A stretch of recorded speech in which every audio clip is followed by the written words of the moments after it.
Hey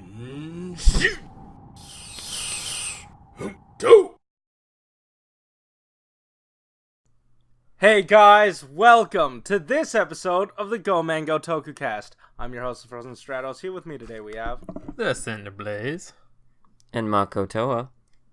Guys, welcome back. On the show today, this is a special one. It is the final day of Toku Week. I think if everything goes according to plan, this is the final day of Toku Week. Yeah. Let's round of applause, boys. Congratulations, Shinji. We did it. And Huh? Nothing.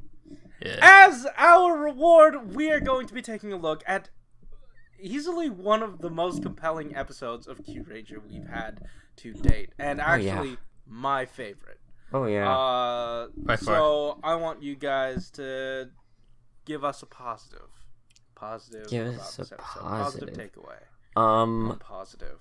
I'm still enjoying our look at Naga. Like, even though he's Yeah, I enjoy looking at Naga. I mean, even though he's like still in antagonist mode, I'm enjoying it like just as much as I was when he first started. Like, he hasn't lost that. So it hasn't died down. Yeah, the vibe he gives off is still cool, and because they do use it sparingly. Yeah, it's not like, we get a lot of time with all the other cast reacting to what's going on because we kind of already have a sense for how Naga is right now. So all we really need are a little bit of taste of a small taste of it, you know? Yeah, and the Triceratits lady? Yes! I have to give credit to Stratos for that name, but despite how bad of a abomination she is, I liked her usage in this episode because she she kind of made like little breaks between the Naga bits just so it didn't bog us down too much. Yeah. I'm not sure if you guys really felt that. What she kind of did was a good antagonistic approach too. No, it wasn't. What? Yeah, no. So, I don't want to get too far into it. It's really a dumb villain move. She was like, "Ah ha ha! I tricked you. You didn't kill any of each other yet. Why would you reveal that it was a trick?" Yeah, if you're gonna lie, just lie the entire time. I know. Come on, man. Okay, that was really my qualm. What actual thing? Yeah, despite all of that, Balance and Naga could carry the gags in every other episode. Oh, but when you stick them in the spotlight, they actually do carry the episode really well. Really endearing. Yeah. Really endearing every time. I mean, my positive for this episode was the work that the people behind the scenes were putting into making everything sound just visceral enough. Anytime Balance was, I don't know, being beaten down, and it's crazy because Gold is not doesn't express emotions on his face, and yet we could still get so much humanity out of this character. And it amazes me because there are so many things that put that character together. You've got the suit actor, you've got the voice actor, you've got the guy doing the Foley, putting all the sounds in, and it all, I felt all of it. Director of the camera too. Yeah. And just, I don't know, there was lines, whoever wrote them. Good stuff. I don't know, I'm trying to credit all the different areas that Yeah, basically kids everyone that bought who the did toys to support the show. No, I really loved everything about Balance this episode, and it kind of cements him as if Raptor had more scenes, she'd be my favorite. But as it stands, whoever Balance is easily the most developed out of my two tops are Balance and raptor, but it's really leaning toward balance because he really got that emotional arc. Yeah. And it's not even over yet. He feels so much, and he feels so much guilt. And we get to see the background, and it was like I was saying in the build review, like, drop us in the middle so we can get sprinkles of the past later. And they dropped us in the middle with, having 3 Rangers to start with, and then gaining gold and silver. Now we get their backstory. Yeah. We kind of assumed something along these lines happened, but to demystify something and still make it meaningful is kind of hard to do, especially in Toku. Because if you get the backstory for something that you didn't want, Dankaroto, then it kind of screws everything up. Because Toku sometimes falls flat on its face with its backstory. And in this instance, it did not. It really delivered. Well, to be fair, for this backstory, it honestly didn't... It wasn't too impactful. Because, like, the exposition it did give us wasn't really, like, Naga just finds him, he's like, out on emotion, he's like, hey, let's go get him, and he's like, alright, that's it, like, end of scene, and it's like, oh, okay, but... like, that didn't really add anything that we already had. No, but it added something for Gold to me, I guess, because, like, he was this sort of self-serving kind of guy.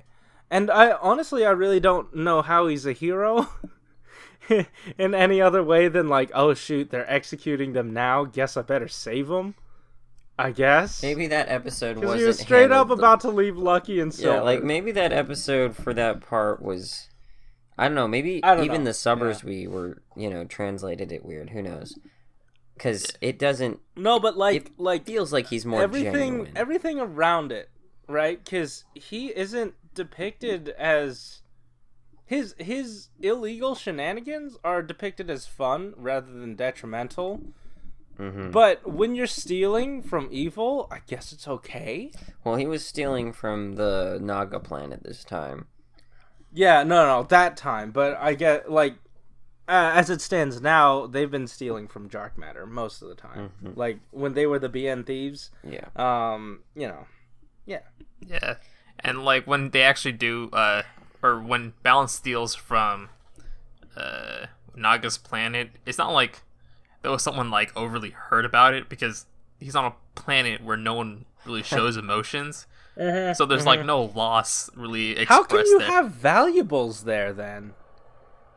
How can you work toward a Well, if they have, like, a nuke, that's technically a valuable, even though they don't show any emotional, Well, I mean, if they didn't, they wouldn't care then. I don't think it's not that they wouldn't care, it's just they wouldn't show it like that. Okay. Yeah, it would be like a more... What'd you guys think about our new character? Naga 2.0? Naga. Naga 2.0 is a good upgrade. Not upgrade, side grade. Even though it's 2.0, it's... I didn't know it was something that I wanted. I'm sorry, like... Well, I don't know why I'm apologizing. There was, part of me... you should apologize. Part of me was, like, really thinking, okay, so at what point is Naga going to be swayed, right? When is he going to be swayed by like, the kind of... To go with the typical tropes of when it, the story arc would eventually kind of be over with, because I expected it to be over with this episode, but it wasn't. And Naga didn't get changed by his words, and it was brutal what Naga was doing to Tenben Gold the whole time, and I couldn't, like... It was. It hurt to watch. It was really, to me, what did it was the sounds. Yeah. Like, the sounds were... I mean, like I said, visceral. Mm-hmm. Like, all the clangs and stuff. And on top of that, you had just the voice actor putting in work. Yep. It felt like he was suffering. When Gold and then took anytime that stab to the thigh, that was where it got real. And then they kept on it. Yep. Like, Naga just pressed on it, kept slashing, and then even when he gets saved by Garu, He like holds him back. He's like, no, we can't hurt him.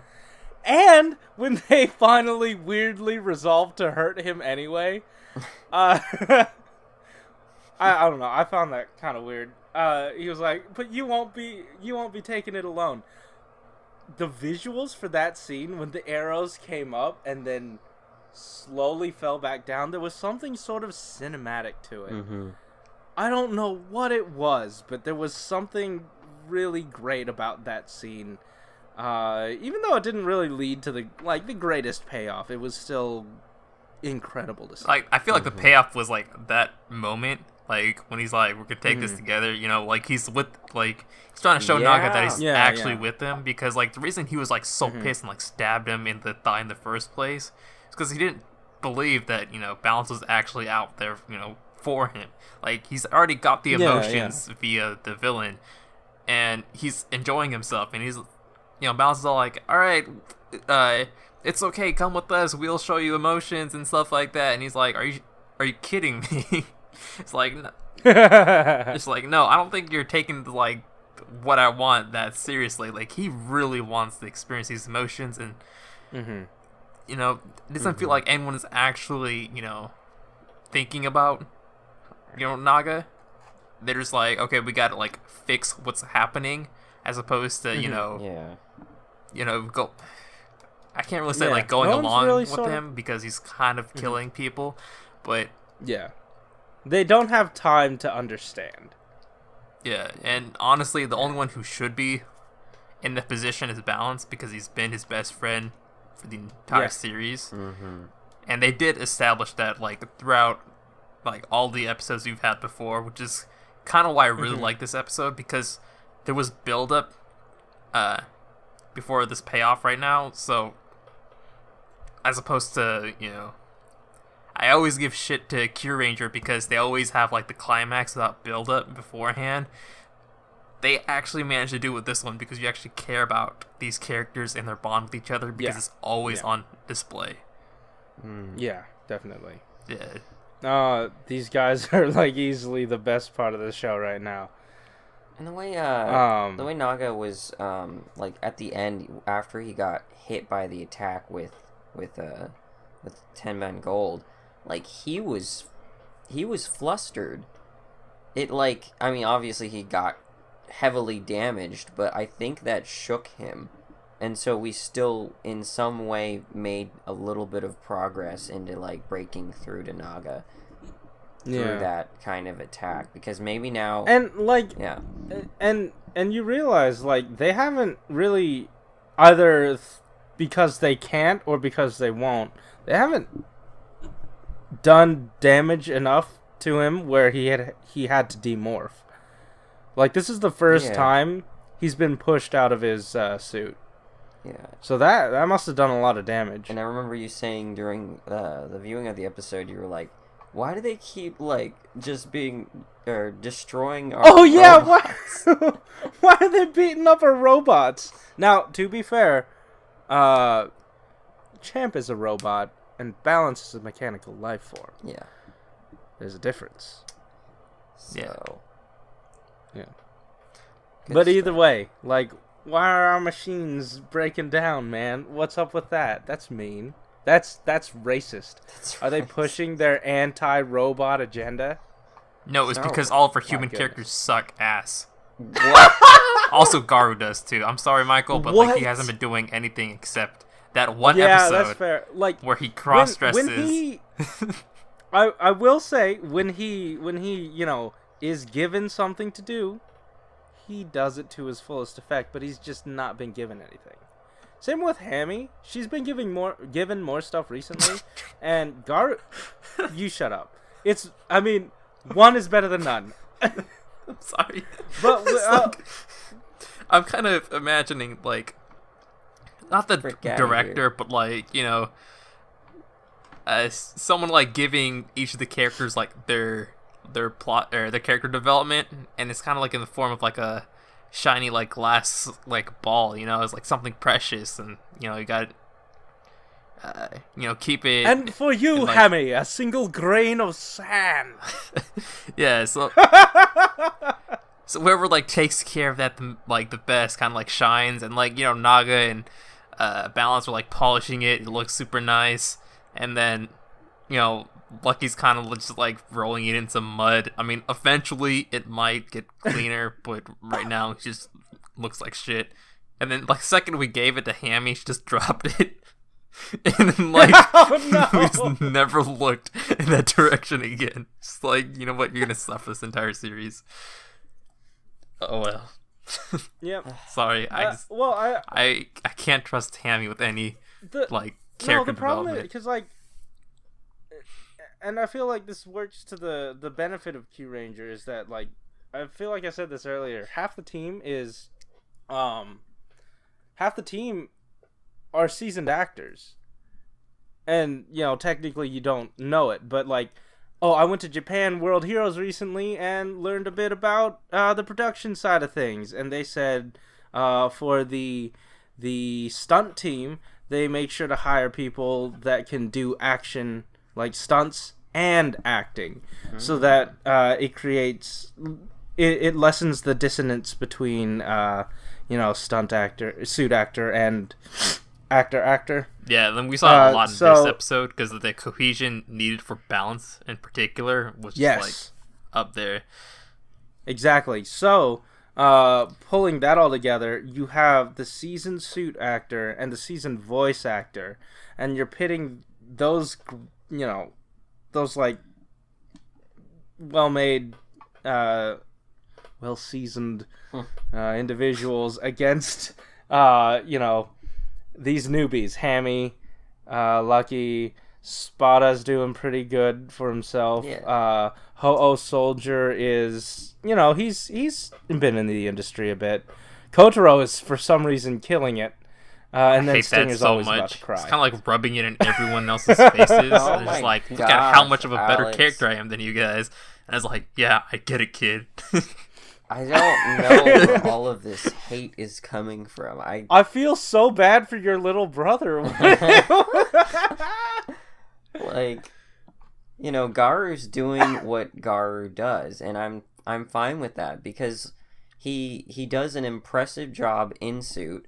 Like when he's fighting, like every time he does something on his own, he does some cool flipsy tricks and stuff. It's like flipsy trips. It's always a treat to see him fight, and then he's consistent as a character in what he's supposed to be, and that's loyal to a fault, right? And I'm fine with that until he gets his focus episode again, which I'm not.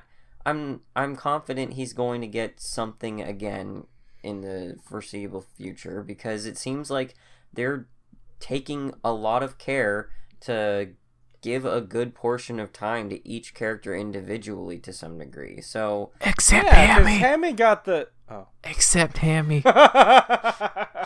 No, like I don't want to hate like Garu, like especially him because like I like whenever he's on screen and he kills whatever material he's given.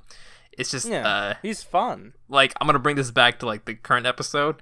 Like whenever we have Naga and Balance, they're always interacting with each other, and they also interact with other people. Like even Hammy felt super guilty about like this whole like Naga's arc because she kind of coerced him to kind of go to the dark side.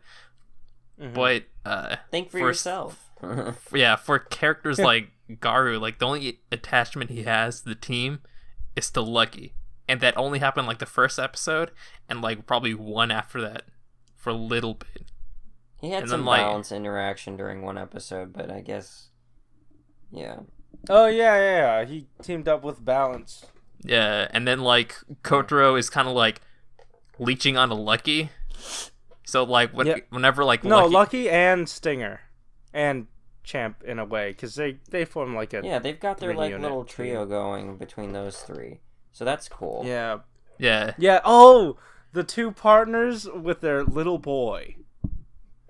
Yeah, but like for Kotaro, he makes it a bit annoying because Lucky's supposed to be the spotlight because he's like the Red Ranger, and he's just like always like there, so you can't like ignore him. Like even when he's not doing anything, he's just there. And then for Stinger, they got that whole thing going on. Lucky even spouted something to Tenban Gold this episode, and it went in one ear and out the other for me because it was just another one of those like redundancies. Hey, I exist. You exist. I am acknowledging my existence with this sentence. Also, I will stand in the middle of this roll call, even though it's your episode. Yosha Lucky. Dude, I think like in that roll call, like Balance actually like had to scoot up mid roll call. He did. He did. He was like, "No, this is mine." Yeah.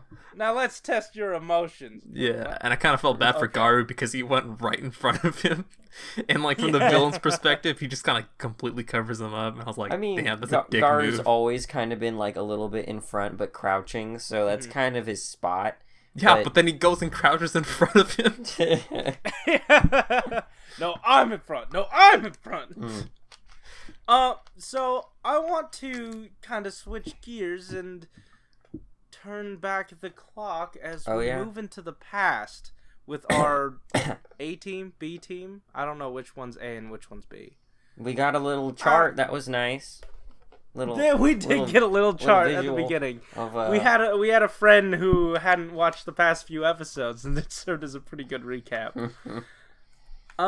So they went back into the past, and we got to see Orion, I believe. Yeah, Orion, Cuervo, and the Ho-Oh soldier were like basically the only people in the past we saw. Yeah. Oh, Michael, what's his name?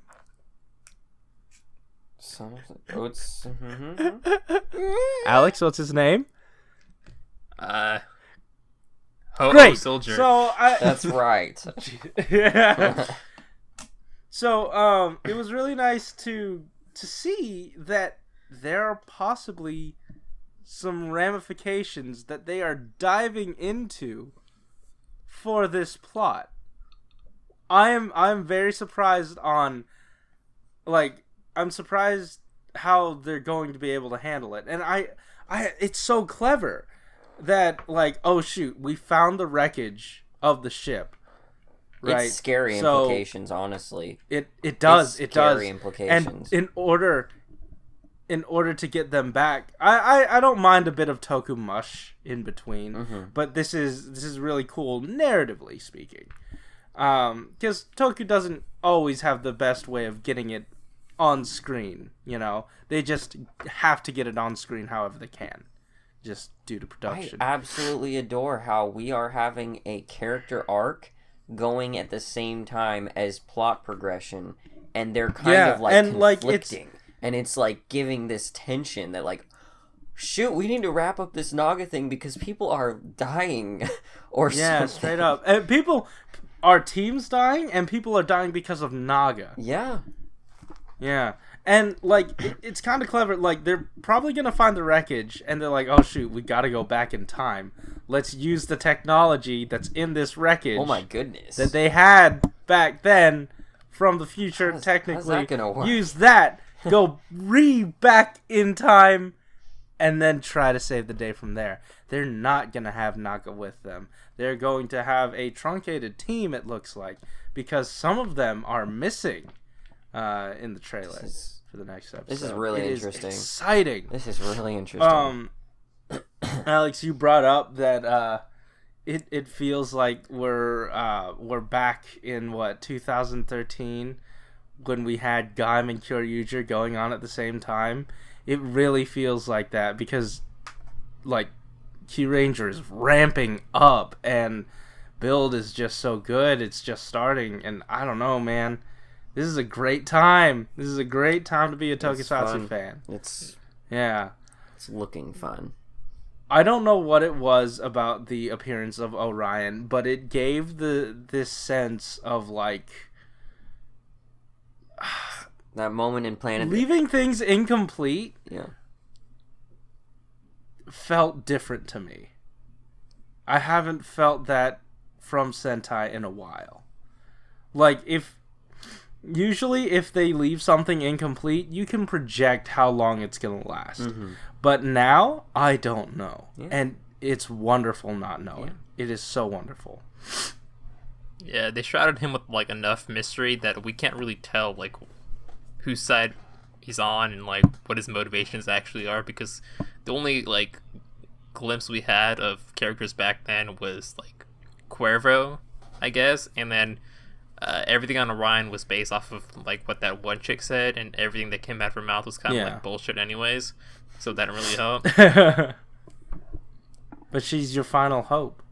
Also, we didn't even discover how Don, whatever his face, Armage, Don Armage, whatever, how he even survived. we kind of get a glimpse, and that's why I said implications for time travel, because maybe he traveled through the time thing and just did what they did in The Flash and tried to insert himself all throughout time.